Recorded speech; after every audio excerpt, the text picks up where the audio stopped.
Hello. So we were just on the radio talking about drivers, and one of my friends wrote me was all, Joe's the worst driver. And I'm all, possibly the worst. She goes, not possibly, absolutely. Like I was terrified to get in a car with him. I was too. And I love him. He's a friend. He's my old boss. He's a To good dude. Vegas. Yeah, I was supposed to stay with him for 4 days and then get a hotel room. And I was there one day and we went in the car together one time. And I had booked a hotel by that night to get out of there. The best car ride I've ever had with your ex-husband is when I was the one doing the driving. You are a pretty good driver. Even if I wasn't, it would still be the best. But to his credit, I get what he's saying, because up until 6 weeks ago, I had a backseat driver every single day. And it was one of those things where it was like, I get that you're backseat driving.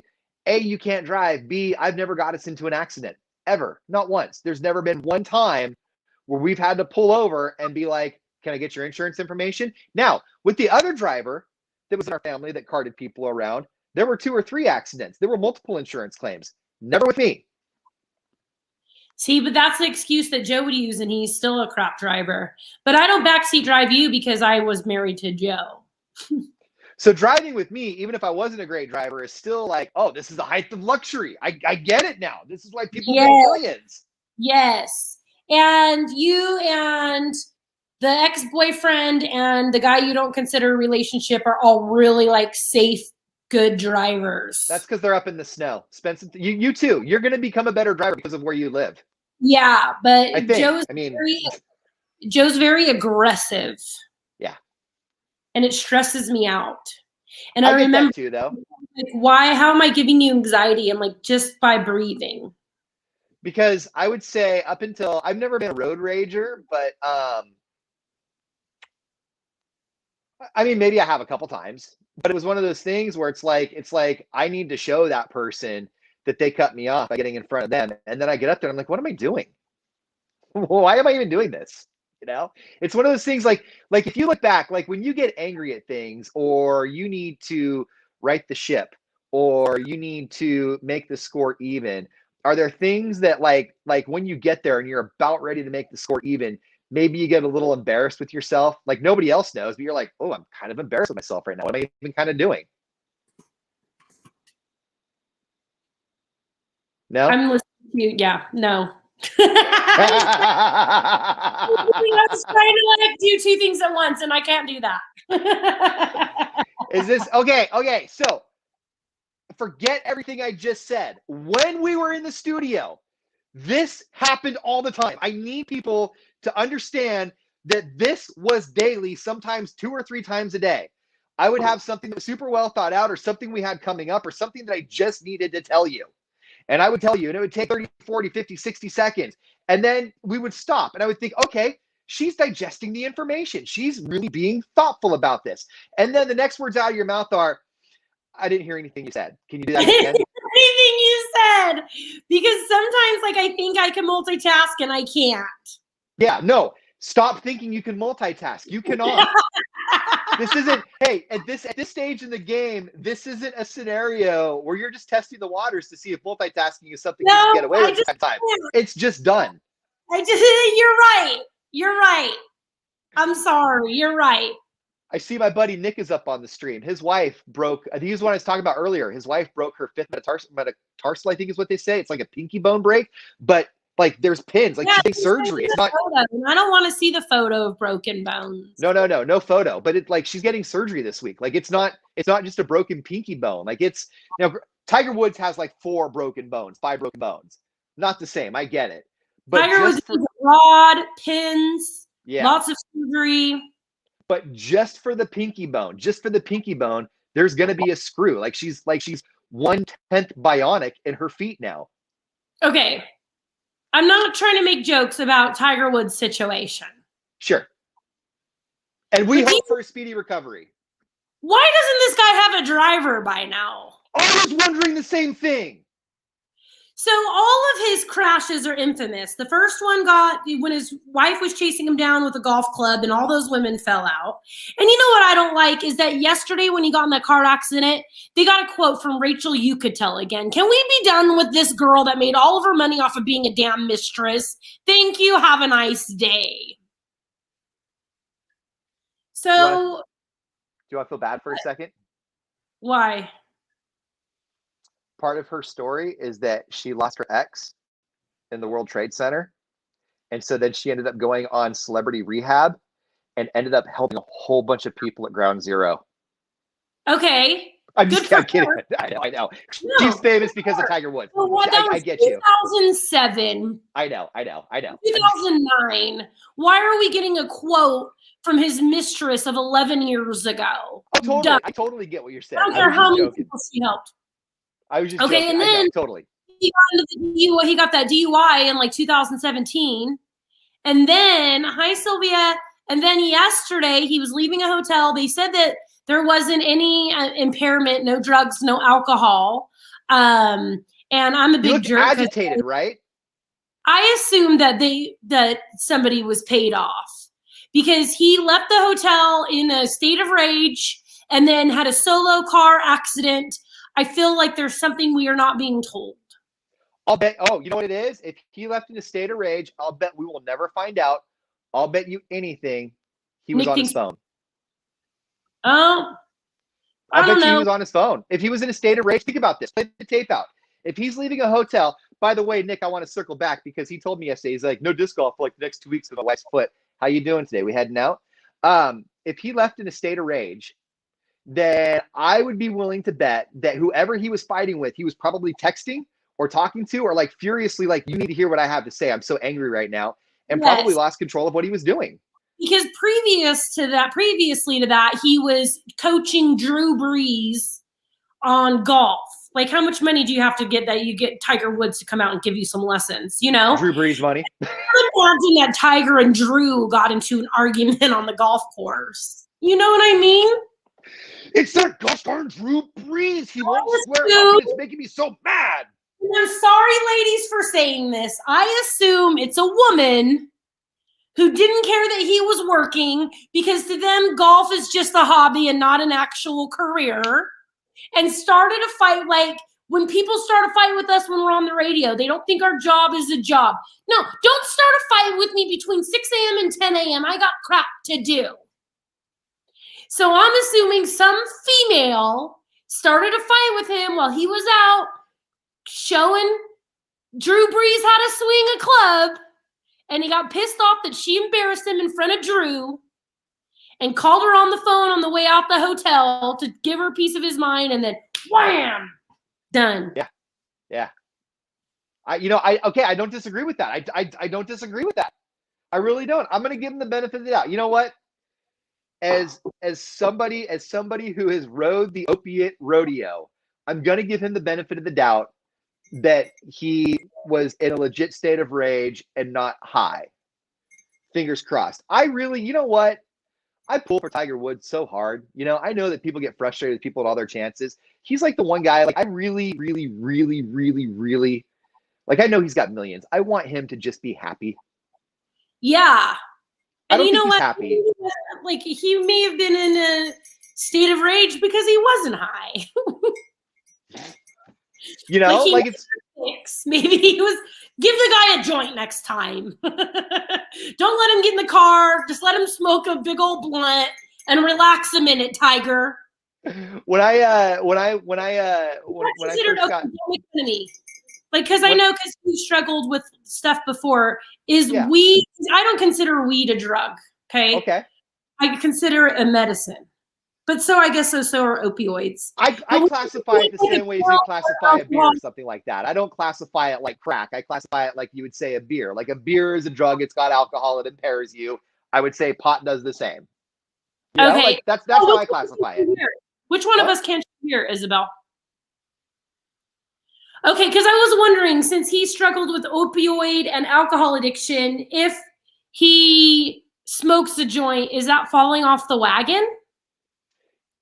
Yes, if you're going for totally sober, if your goal is to be sober, then then the whole premise behind sobriety is you should not be taking anything that alters the way that you feel in that moment, save for things that are prescribed by the doctor, Zoloft, stuff like that. But if you're drinking or smoking pot or anything else because you don't like how you feel inside and you can't really look at yourself in the mirror unless you have those things in you, then if you're smoking pot, you've fallen off the wagon. Okay, and I'm not disagreeing with you, and I am not a doctor, so Sure.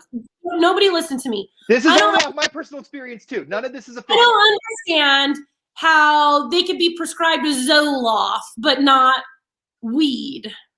I can tell you because I've taken Zoloft. I don't take Zoloft and then I put it in and then I'm like, oh, there it is.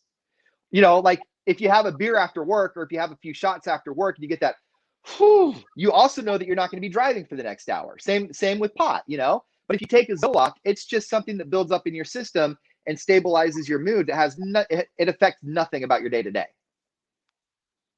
Okay. So I'm not making a case for anything being criminalized or decriminalized. I'm just saying that in the sobriety world, when you're talking about what classifies as sober versus what's not, when you're talking to people who are sober, that's what they're going to tell you in regards to Tiger Woods and pot and stuff like that. That's all that is. Okay. Okay. Yeah, I know. And I know you're not decriminalized. I'm just curious to the AA drug world, what it's like. Like, because I know when I thought it wasn't medicinal purposes, it was literally just to get high. So, but I also know that it has a lot of medicinal purposes. So I was curious as to what classified what is what. You know what I mean? So you know, if you go down the rabbit hole on this, it's really interesting. Norco is really hard. Like you can get addicted to that. Well, that's just it. I've been addicted to painkillers. I've had an opiate addiction. That was part of my story, and it sneaks up on you. It doesn't like with beer. With beer, you see the belly coming in, and you can't drive. Maybe there's some DUIs in there and stuff like that. But with opiates, it's not like that. With opiates, like you sprain your ankle, and the doctor gives you, like 10 or 20, and you realize 1 feels good, 2 feels great, 3 feels better. What does 4 do? And before you know it, you're off and running, and you don't even know it. And it is, I quit cigarettes, I quit drinking. Opiates is harder than all of that.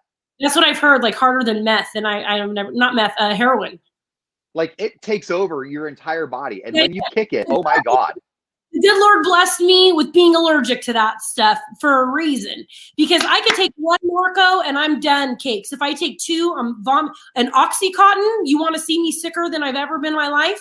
Give me 1 Oxy. I will be crawling on the floor, puking. My body cannot handle it. And the good Lord did that to me on purpose because I love those things. I love a Norco. And you know what? That's God stepping in and saying, hey, you can't have this. That was the good Lord, baby Jesus going, Madden, you cannot do this because you will like it too much. That's baby Jesus saying, I'm going to make your decisions for you from here on out. I'm severe allergic. An Oxycontin has never made me sicker. I'm going to give Tiger the benefit of the doubt on this one. I'm going to go with you on this one too. I'm going to say that he got into an argument. Something really bothered him. You say he was on the phone. I'm going to go with, I think he was probably texting somebody. I think that he took his eyes off the road in an SUV. He was probably driving out of rage, and I think he probably rolled it. And that's how that happened. I'm going to give him the benefit of the doubt on the drugs right now. We'll see what happens. But I mean, also that poor guy, like he's got millions of dollars, right? But at what sacrifice? Like outside of all the stupid things that he did with his own personal life, like his body right now is held together by duct tape, Scotch tape, some Elmer's glue, and good old fashioned please don't fall off, Yeah. And he's our age. Like he's going to be okay in life, but he probably wakes up every day just hurting so bad from golf. His son's going to be the next golf superstar. Is he pretty good? It's pathetic. Yeah, there was a parent-kid course day or whatever, and all the other kids are like in their 20s and 30s with their professional dad swinging a club, right? And then his son's like 11, just killing everybody, dude. He's so good. Start him young. Good. There was a young lady 2 weeks ago that, I mean, she can't be any more than 11 or 12, and she won some serious cash in the handicap pot. at our singles round a few weeks ago. Like you start them young and you get them while you're just teaching them the basics and the formatics the right way, and the world will open up for them. It's insane. Open up, dude. Yeah, Charlie Woods. Thank you, Nick. That's his name. He's a beast. Yeah. That's how I learned I can't take more than one Norco. Is the girl, when I had a C-section, the nurse thought she was hooking a Sista up, and she's like, "Here, you can have 2." Blech, within minutes. Yeah. See, now when I was off and running, I'm so lucky that my liver is not as bad as it is. Like it should be worse, because when I was off and running, I would take like 4 or 5 and I would chew them like breath mints. And I mean, like, I'm not bragging. That's just what I did. That's how I operated. Yeah. What do you see? What do you see? I thought the alarm in my car was going off. Is there anybody out there? No. Oh, there's no one I can say hi to? I thought I heard a bat the other night. A bat? A bat when I got up in the morning. I thought, what sound does a bat make? Do they make like a squealing sound? What do you think it sounds like? Like that? I don't know. See, nuh-uh. I thought something was in my house the other day, though. Have you had a bat in your house yet? No, not yet. Okay, but you've heard about it. You've heard about the bats getting in, right? Yeah, and I left the door open a little bit the other night because the cat was running in and out. She's starting to get a little bit more savagey. I remember, because I told you about that. My dad and I got really good at knocking bats down with brooms in our house in Newcastle. See, I was more worried because my son was out in the living room sleeping on the couch, and if I came out swinging at a bat, he would have freaked out. Because he wouldn't hurt it. I'm not allowed to hurt. Son. I love your son. He's just a lover of things, you know? He's just a lover, man. Yeah, he really is. He's just a nice kid. Fish tank, like, the little goldfish. We've had like 15 fish, and at least, and a handful of them have died, but I'm the one who has to take him out of there because he gets all sad.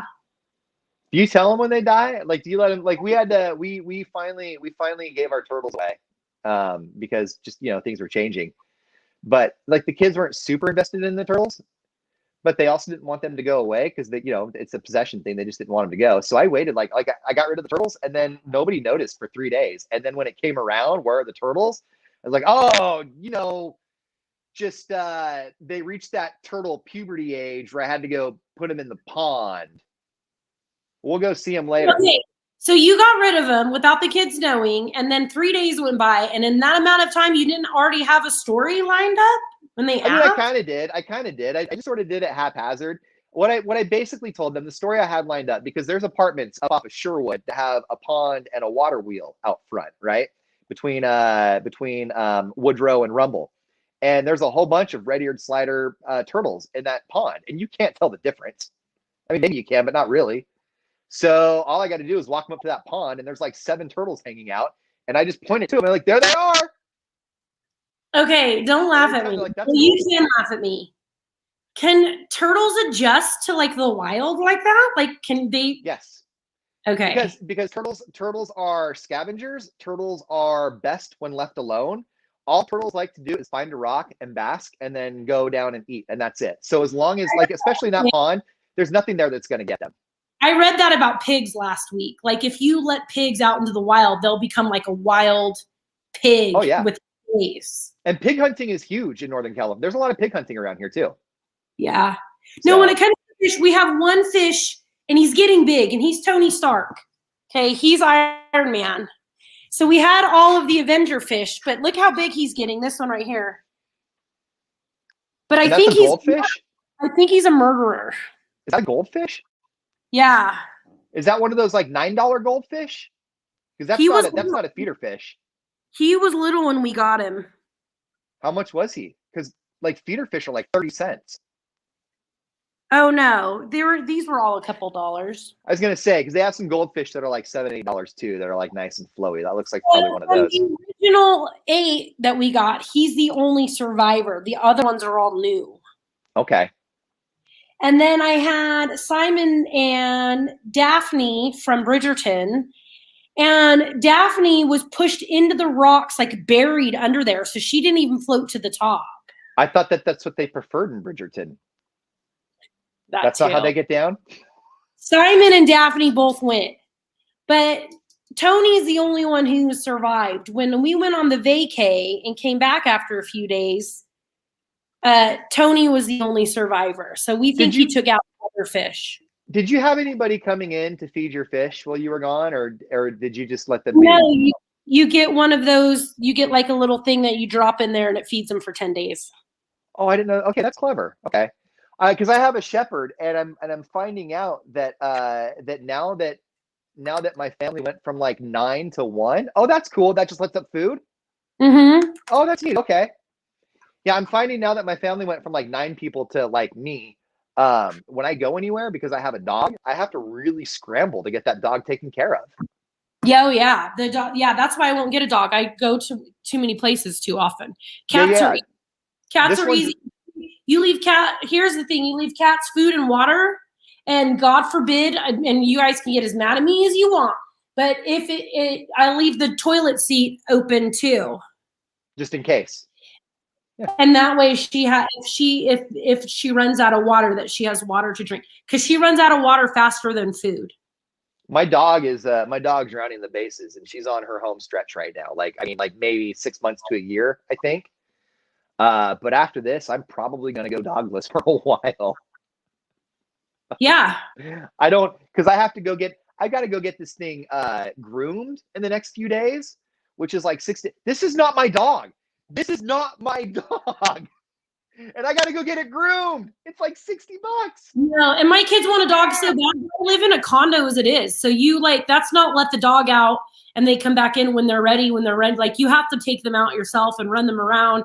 And that's why I only have fish and cats. A cat is because even a hamster or guinea pig or any of those, like, you have to have somebody come and check on them when you go out of town. Hey, I know that this is super dated, but don't you want more than one dog so you can come downstairs, find them outside, and ask anybody around who let the dogs out? All right, you guys, our live stream is over. Bye. See you guys tomorrow. Bye.